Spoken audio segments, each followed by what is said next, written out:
अमेरिकी सदर ने ये कहा कि हमने ईरान के ऊपर हमला किया है और साथ ही इजराइल ने भी हमला कर दिया। अमेरिका ने ऑपरेशन एपिक फ्यूरी और इजराइल का कोड नेम है रोरिंग लायन। ये जंग सवाए अनकंडीशनल सपोर्ट ऑफ इजराइल नहीं तो और क्या है? डिफाइन करें, मुझे ये बताएं। मैंने आपको बताया कि Iran is not a direct threat to the mainland America, period. सलाहियत नहीं उनके पास, ना उनके पास कोई मिसाइल सिस्टम है जो अमेरिकन मेनलैंड जो थ्रेट पे हो। लेकिन चीमा साहब, आज मैं बड़ा दुखी हूं। मैं हमेशा हर इंसान की दुनिया में एक कीमती इंसान है, चाहे कोई भी हो। मैं चीख चीख के कहता हूं, दुनिया के हर बच्चे की मिन्नतें करता हूं, और खुदा दा ना जे इंग्लिश से मैथ पढ़ो, रब दा वास्ता है। त्रै टाइम की रोटी खा के सौ जाते हो। दुनिया ते कोई कौम है तो वो यहूदी है, वो जूश ने। पूरी दुनिया के अंदर 16 मिलियन आबादी, 10 मिलियन पॉपुलेशन इजराइल की, पूरी दुनिया हास्ट है। जंग डोनाल्ड ट्रंप साहब भी रोकने की सलाहियत नहीं रखते। जंग भी रोकेगा तो बीबी नेतन्याहू रोकेगा, बताएगा कि अहदाफ हासिल कर लिए हैं तो जंग बंद हो जाएगी। क्या अनकंडीशनल सपोर्ट ऑफ इजराइल, उसकी कीमत क्या? Unconditional support, unconditional. और मेरे बच्चे अगर कोई देख रहे हैं जो स्टूडेंट है, तो मैं आपके खुदा का वास्ता देता हूं, चाहे भगवान का वास्ता, कोई पढ़ो लिखो, खुदा का ना दे, वरना ये दुनिया तुम्हारे साथ करेगी। जिस दिन दिल उठा के इधर भी टामा आंख, उधर भी टामा आंख, ये हो रहा है। मैं उसमें बड़ा गमगीन हूं, दुख है, चाहे जो भी है, चाहे जहां भी है। लेकिन चीमा साहब, आज अभी तो ये जंग शुरू हुई है, रोकना इसका कोई नजर नहीं आता। आप कहते हैं शॉर्ट जंग है। जंग ना ये आप फैसला कर सकते हैं चीमा साहब, ना मैं कर सकता हूं, ना ही प्रेसिडेंट ट्रंप कर सकता है। सिर्फ एक ही शख्स है इसका फैसला करेगा, और उसका नाम बीबी नेतन्याहू। दुनिया का सबसे बड़ा विश्व गुरु इजराइल था। इजराइल से जू ही उन्होंने स्पीच दी तो दोस्तों, साजिद तरार इस बार बहुत दुखी हो गए हैं क्योंकि अयातुल्ला खामेनी, जो कि ईरान के सुप्रीम लीडर थे, वो अमेरिका और इजराइल की स्ट्राइक में मारे गए हैं। और इन्होंने अपने अंदर के मुसलमान को काफी ज्यादा दबाने का प्रयास किया, और चीमा भी हाथ बता बता के इनकी स्टेटमेंट को कंट्रोल करवा रहा था, परंतु इनके मुंह से निकल ही गया कि पढ़ लिख लो, अन्यथा दुनिया तुम्हारे साथ भी ऐसा ही करेगी जैसा खामेनी के साथ हुआ है। इधर भी तो आपने देखा है कि आज पता चला कि अमेरिकी सदर ने ये कहा कि हमने ईरान के ऊपर हमला किया है और साथ ही इजराइल ने भी हमला कर दिया। अमेरिका ने ऑपरेशन एपिक फ्यूरी और इजराइल का कोड नेम है रोरिंग लायन, जबकि ईरान ने तमाम जो जीसीसी ममालिक हैं उन पे हमला कर दिया है। कैसे देखते हैं तार साहब? ग्लोबल ओपिनियन भी डिवाइडेड नजर आ रही है। यूरोप भी मैं 5-6 क्वेश्चन आपके सामने रखूंगा। और अमेरिका में अभी तक अगर देखा जाए तो state of the union speech के ऊपर ही अभी लोग उस पर तबसरे कर रहे थे। ये एक बिल्कुल नया स्टेप है, इंक्लूडिंग माई सेल्फ। हम ज्यादातर लोग यही समझते थे कि डोनाल्ड ट्रंप साहब प्रेशर क्रिएट कर रहे हैं और डायलॉग के जरिए इसका हल निकालेंगे।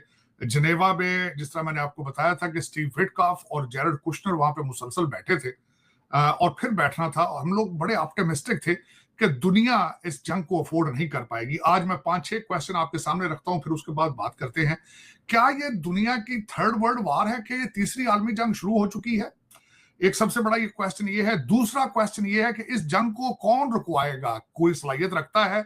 रशिया चाइना आज कहां खड़े हैं? ये जंग रुकेगी कैसे? पहले भी एक जंग की गई थी कुछ अर्सा पहले, 2-4 महीने पहले, और ऐलान किया गया था कि हमने अपने अहदाफ हासिल कर लिए हैं। अब इस दफा अहदाफ क्या होंगे? क्या जो अगले दिन बिब्लिकल नया मैप डिफाइन किया है माइक हकबी ने, क्या अहदाफ वो हैं? फिर उसके बाद अगली बात हम ये करना चाहूंगा, क्वेश्चन ये है सबसे बड़ा कि ईरान का मुस्तकबिल क्या है? क्या ईरान अगला इराक और लीबिया होगा? क्या रजीम चेंज करने की रजा शाह पहलवी यहां बैठ के आज स्टेटमेंटें दे रहे हैं कि मैं जाऊंगा, मैं ये करूंगा? क्या वो ईरान को गवर्न करने की सलाहियत रखते हैं? बल्कि उसके बारे में मैं जवाब भी देना चाहूंगा। आज तो डायस्पोरा, ईरानी डायस्पोरा भी उनके साथ नहीं है। खुद प्रेसिडेंट ट्रंप कह चुके हैं कि this task is larger than him, और उसकी सबसे बड़ी वजह है Iran is not an ordinary country इस तरह कि वहां पे 5 मुख्तलिफ किस्म की एथनिक कम्युनिटीज हैं। बलोच हैं, अरब हैं, कुर्द हैं, आजरबाईजान के लोग मौजूद हैं और पर्शियन स्पीकिंग है। उन सबको यूनाइट कौन रखने की सलाहियत रखता है? उससे अगला बड़ा क्वेश्चन ये है कि रशिया और चाइना का मुस्तकबिल क्या है? चाइना का तेल जो वेनेजुएला से आता था वो तो बंद हो चुका है। दूसरा सबसे बड़ा सोर्स ईरान था। उसके बाद चाइना अब कहां जाएगा? क्या चाइना अफोर्ड कर पाएगा? रूस इस खित्ते से सीरिया को लूज कर चुका है। रूस कहां इस खित्ते में जाएगा? छठा सबसे क्वेश्चन बड़ा मेरे बड़े मुहब्बती विश्व गुरु का है। पिछली दफा जब यूक्रेन पे अटैक हुआ था तो हमारा विश्व गुरु वहां पे रशिया में बैठा था। इस दफा दुनिया का सबसे बड़ा विश्व गुरु इजराइल था। इजराइल से जब जो ही उन्होंने स्पीच दी तो अफगानी जो उनके बच्चे हैं उन्होंने 53 जगहों कहा था कि हम 53 जगहों पे हमला करेंगे, उन्होंने किया। फिर उसका मुस्तकबिल क्या होगा? भारत ने अपना जो दौरा आखिरी विश्व गुरु का इजराइल के अंदर था, मिडिल ईस्ट उसको कैसे देखेगा और उनके रिलेशनशिप उनके साथ कैसे होंगे? ये 6-7 क्वेश्चन है। अब मजीद आगे चलते हैं, जंग के हवाले से क्या हो रहा है। चीमा साहब, आज 9:30 बजे 7 जगहों के ऊपर टामाहाक मिसाइल चलाए गए हैं और इस वक्त ईरान के अंदर भी लोग जल रहे हैं। अभी रिसेंटली मैं ईरान के एक जर्नलिस्ट की बात सुन रहा था कि हजारों के हिसाब से वहां पे लोग जो है वो मारे जा चुके हैं। दूसरी तरफ अगर देखा जाए तो बहरीन जो कि नजदीक तरीन वहां से बेस है, उस पर अटैक किया गया है। इस वक्त अबू धाबी के ऊपर अटैक है। इसके बाद दुबई मरीना, वहां से भी धुएं उठ रहे हैं। और फिर उसके बाद 30 मिसाइल दागे गए पहली स्टेज पे इजराइल के ऊपर। एक मिसाइल जो है वो उनका डोम सिस्टम या डेविड स्लिंग को जो है वो क्रॉस करके हिट कर चुका है। इस वक्त दूसरी तरफ 700 से ज्यादा जंगी तैयारे इस जंग में तैयार किए गए थे, 100 से ज्यादा रिफ्यूलिंग के लिए। और ये तीसरी वर्ल्ड वार जंग जो है, और इसमें आज अमेरिका कहाँ है? मैं इंटरनल और एक्सटर्नल दोनों चीजें बताना चाहूंगा। जिस तरह आपने अपने इब्तिदाइये में भी ये क्वेश्चन किया है, यूरोपियन एलाइज साथ नहीं है, नेटो खत्म हो चुका है, नेटो का कोई मुस्तकबिल, नेटो तो खत्म पहले ही हो चुका है ना जी। उसके बाद ये है कि इसके ऊपर आलमी सपोर्ट कहां खड़ी होगी? 2 ममालिक के साथ, इजराइल और अमेरिका के साथ कौन कौन खड़ा होगा? ये एक बहुत बड़ा क्वेश्चन मार्क है। पहले भी लोग खामोश थे। खामोश इसलिए थे, अगर दर हकीकत देखा जाए तो ये गल्फ स्टेट और मिडिल ईस्ट के जो जितने राजे महाराजे, जो जितने मानार्क वहां पे मौजूद हैं, वो चाहते तो हैं कि ईरान को खत्म कर दिया जाए, कि ईरान, लेकिन उसके रिटेलिएशन में इन्होंने आर्मी बेसिस दे रखी हैं। मेरे ख्याल में हर आर्मी बेस के ऊपर अटैक किया गया, सिवाय इजराइल के, सिवाय सऊदी अरेबिया के। अब पता नहीं अब उसके बारे में भी हकीकत क्या है। शायद ये एक जज्बाती जवाब है या हकीकत क्या है, ये अभी तक खुल के सामने नहीं आई। और लेकिन इस वक्त मैं बहसीत एक पाकिस्तानी जब सोचता हूं अनकंडीशनल सपोर्ट ऑफ इजराइल, उसकी कीमत क्या? Unconditional support, unconditional. देखिए, इस वक्त हर अमेरिकन सोल्जर और अमेरिकन ये जानता है कि Iran is not a direct threat to America. Mainland America को ईरान के ऊपर कोई थ्रेट नहीं है। क्या इजराइल की अनकंडीशनल सपोर्ट के लिए आप तीसरी आलमी जंग में जा चुके हैं? क्या आप प्रेसिडेंसी की कुर्बानी देंगे? क्या पूरी रिपब्लिकन पार्टी इजराइल की अनकंडीशनल सपोर्ट के पीछे खत्म हो जाएगी? ये सारे क्वेश्चन मार्क हैं। लेकिन यहां पे मैं मेंशन करना चाहूंगा, अकॉर्डिंग टू द यहूदी कैलेंडर, जूइश कैलेंडर जो 6000 साल है, उनके मुताबिक 217 साल बाकी बचे हैं। और 37 साल के अंदर उनकी प्रेडिक्शन है कि 37 साल के अंदर एक बहुत बड़ी जंग शुरू होगी। क्या वो जंग शुरू हो चुकी है? ये सारे सवालिया निशान है चीमा साहब। इसमें गरीब का बच्चा कहां जाएगा? पाकिस्तान कहां खड़ा है? ईरान की तरफ से 2-3-4 चीजें मिसाइल सामने नजर आएंगे। ईरान की तरफ से दहशतगर्दी मजीद बढ़ेगी, रेफ्यूजीज का एक फ्लड आएगा, और महंगाई आसमान को छुएगी। अकॉर्डिंग टू द आपके सर्वे के मुताबिक इस वक्त भी पाकिस्तान के अंदर 3 करोड़ से ज्यादा लोग ऐसे हैं जिनकी माहाना इनकम 8000 रुपया है। वो कहां जाएंगे? तो ये सारे क्वेश्चन हैं जिन आई विश के मेरे पास इनका जवाब हो। लेकिन मेरे जो माजी के स्टडी के मुताबिक जंगें शुरू करना आसान होता है, रोकना बड़ा मुश्किल होता है।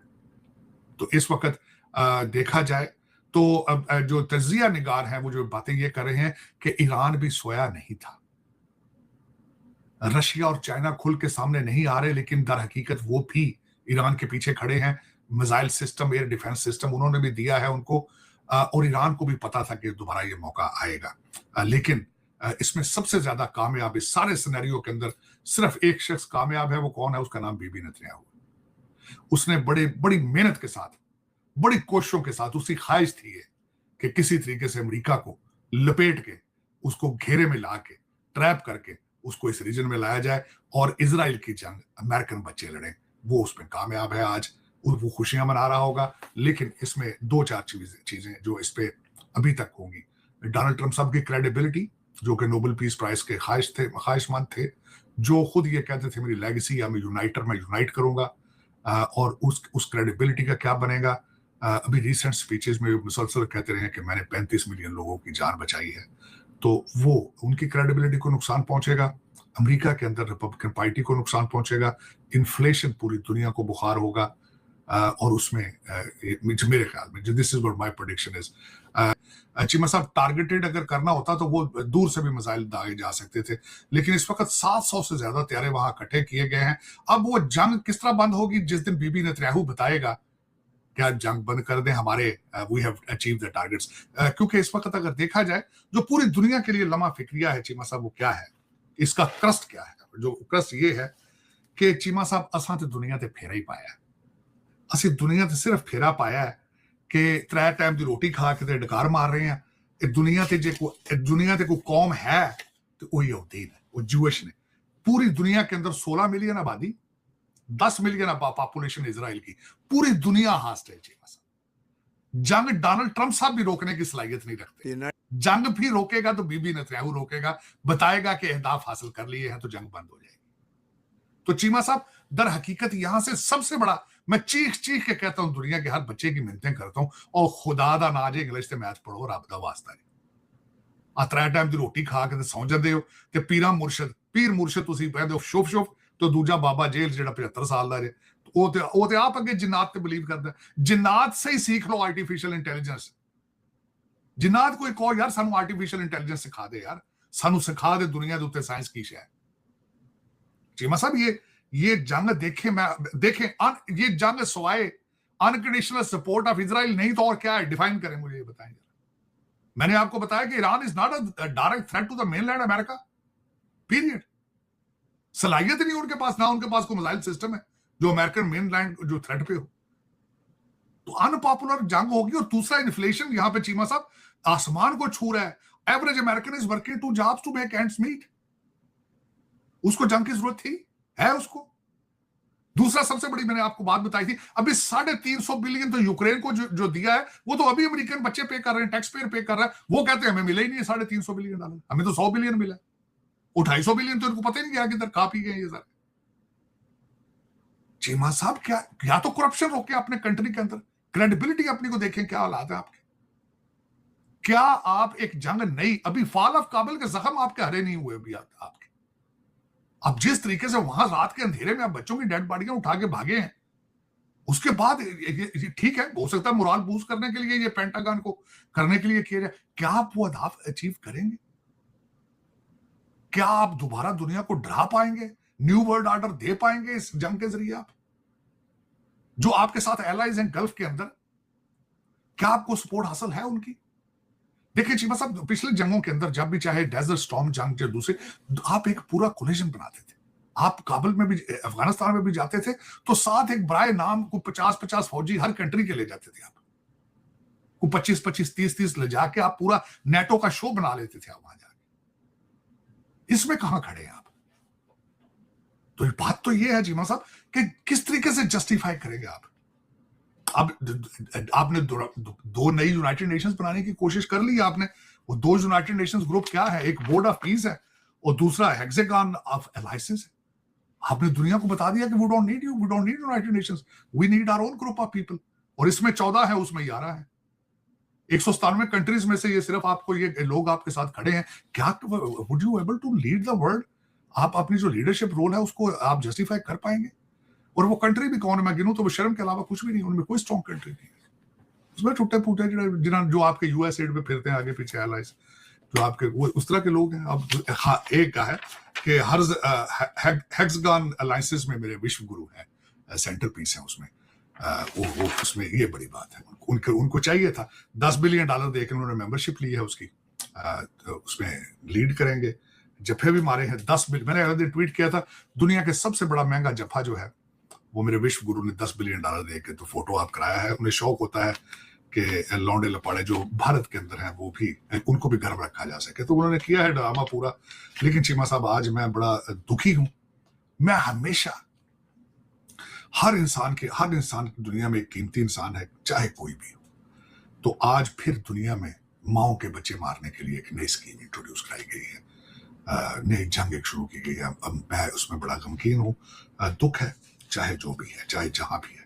लेकिन चीमा साहब, आज अभी तो ये जंग शुरू हुई है, रोकना इसका कोई नजर नहीं आता। आप कहते हैं शॉर्ट जंग है, जंग ना ये आप फैसला कर सकते हैं चीमा साहब, ना मैं कर सकता हूं, ना ही प्रेसिडेंट ट्रंप कर सकता है। सिर्फ एक ही शख्स है इसका फैसला करेगा और उसका नाम बीबी नेतन्याहू। अगर मुझसे पूछा जाए तो अमेरिका का क्या ऑब्जेक्टिव है? अमेरिका का क्या ऑब्जेक्टिव है सिवाय इजराइल को प्रोटेक्ट करने के लिए? अनकंडीशनल सपोर्ट के अलावा आप मुझे बता दें कि जब वो ना उनके पास कोई ऐसा मिसाइल सिस्टम है जो यहां हिट करता हो, एक ऑब्जेक्टिव सिर्फ है कि चाइना का तेल बंद करना वहां पे। इसके अलावा उनका कोई ऑब्जेक्टिव नहीं। रशिया और चाइना को सामने खड़ा होना, इसके अलावा कोई नहीं है। सारे ऑब्जेक्टिव इजराइल के। और मैं बिल्कुल इस चीज को जोड़ूंगा कि हमारे माइक हकबी का 3 दिन पहले ये कहना बिब्लिकल मैप और उसके साथ ही ये सारी जंग शुरू कर देनी, क्या आप समझते हैं कि ये is moving towards the right direction? कि आपका एम्बेसडर कह रहा हो कि जॉर्डन, चीमा साहब, जॉर्डन, सीरिया, इराक और ये सारे कंट्रीज जो है they belong to the biblical map. और साथ ही आपका सबसे बड़ा शिप कैरियर वहां जाके तो बम्बारमेंट शुरू कर दे, तो फिर आप क्या समझते हैं कि दुनिया नक्शे रोटियां पाने लगी? तो वो चीमा साहब, इसमें अब जंग शुरू हुई है, शुरू भी बीबी नेतन्याहू के कहने पे हुई है, खत्म भी उसके कहने पे होगी। अफसोस की बात है। और मेरे बच्चे अगर को देख रहे हैं जो स्टूडेंट हैं, तो मैं आपके खुदा का वास्ता देता हूं, चाहे भगवान का वास्ता, कोई पढ़ो लिखो खुदा दा ना दे, वरना ये दुनिया तुम्हारे साथ करेगी। जिस दिन दिल उठा के इधर भी टामाक उधर भी टामाक, ये हो रहा है। तो दोस्तों, जैसा कि आप सभी ने देखा कि ईरान के अंदर हमला होने से और अयातुल्ला खमीनी के मरने से साजिद तरार को कितनी तकलीफ हुई है। इनके मुंह से लास्ट में यह बात तक निकल गई है कि पढ़ाई लिखाई कर लो जितने भी मेरे बच्चे देख रहे हैं, अन्यथा तुम्हारा भी यही हाल होने वाला है कि इधर से भी टॉम हॉक आएगी, उधर से भी टॉम हॉक आएगी और तुम्हारा सत्यानाश हो जाने वाला है। पहले आप सभी को याद होगा कि साजिद तरार ट्रंप के बड़े सपोर्टर थे, कहते थे कि ट्रंप के कहने के बिना तो पत्ता नहीं हिल सकता है, वो ट्रंप जो कहते हैं वो करके दिखाते हैं। दुनिया में कोई भी ट्रंप को अपने इशारों पर नहीं नचा सकता। पर बेंजामिन नेतन्याहू ने देखो किस प्रकार से इस जंग में अमेरिका को घसीट लिया। ना ट्रंप खुद को रोक पाए और ना कोई कुछ कर पा रहा है। इजराइल के ऊपर ईरान ने हमले जरूर किए हैं, 1-2 मिसाइलें जरूर गिरी हैं वहां पर इजराइल का कुछ नहीं बिगड़ा है। बिगड़ रहा है तो अमेरिका के एयरबेस उड़ रहे हैं, जितने भी मिडिल ईस्ट के अंदर हैं उन पर ईरान हमला कर रहा है और आसपास के खाड़ी के देश भी तबाह हो रहे इन हमलों के अंदर इजराइल का कुछ नहीं बिगड़ रहा। और अब यही साजिद तरार ट्रंप को पानी पी पी कर पूछ रहा है कि अमेरिका में महंगाई बढ़ेगी, भ्रष्टाचार होगा, तुम चुनाव हार जाओगे, यह जंग शुरू क्यों की? ये इनके अंदर का जो जज्बे वाली कौम है वो वाला व्यक्तित्व उजड़ कर सबके सामने आ रहा है, जिसके माध्यम से जो ट्रंप है कल तक ट्रंप के चाटुकार बने फिरते थे, आज उन्हीं को कोस रहे हैं कि इन्होंने इजराइल के कहने पर यह सब कर दिया है। अब बात करें कि भारत के पक्ष की क्या है, तो इन्होंने एक फेक न्यूज यह बताई कि भारत $10 बिलियन देकर हेक्सागोन अलायंस के अंदर शामिल हो गया है। तो अभी तक भारत की तरफ से ऐसा कोई आधिकारिक बयान नहीं आया कि हम हेक्सागोनल अलायंस के पार्ट बने हो। यह इनकी तरफ से फेक न्यूज फैलाई जा रही है। वो अलग बात है कि इजराइल हमारा पक्का मित्र देश है और उसको मित्र हम किस लिए कहते हैं, क्योंकि जब भारत के ऊपर कारगिल युद्ध हो या फिर भारत पाकिस्तान युद्ध हो, उस समय इजराइल भारत के साथ खड़ा हुआ था और इसलिए हम उसको अपना मित्र देश कहते हैं, ना कि इसलिए कि इजराइल एक ज्यूस कंट्री है और हम हिंदू हैं। इसलिए नहीं बोलते क्योंकि वो इतिहास में हमारे साथ खड़े रहे हैं, इसलिए उसको सबसे अच्छा दोस्त बोला जाता है। ईरान भी हमारा अच्छा खासा दोस्त है, उसके साथ भी ट्रेड वगैरह होती थी हमारी, पर ट्रंप ने इसके ऊपर सब पर पानी फेरा हुआ है और इसी कारण से तरार को काफी ज्यादा तकलीफ हुई है, क्योंकि ट्रंप उसके हिसाब से काम नहीं कर रहे हैं। इजराइल जो चाहता है वो करवा ले रहा है ट्रंप से, तो तरार को बहुत ज्यादा तकलीफ हुई है और अब यह बोलने लगे हैं कि अब हमारे साथ भी ऐसा ही होगा, ये इधर से मिसाइल घलेगी उधर से मिसाइल घरेगी और बीच में हम मारे जाएंगे।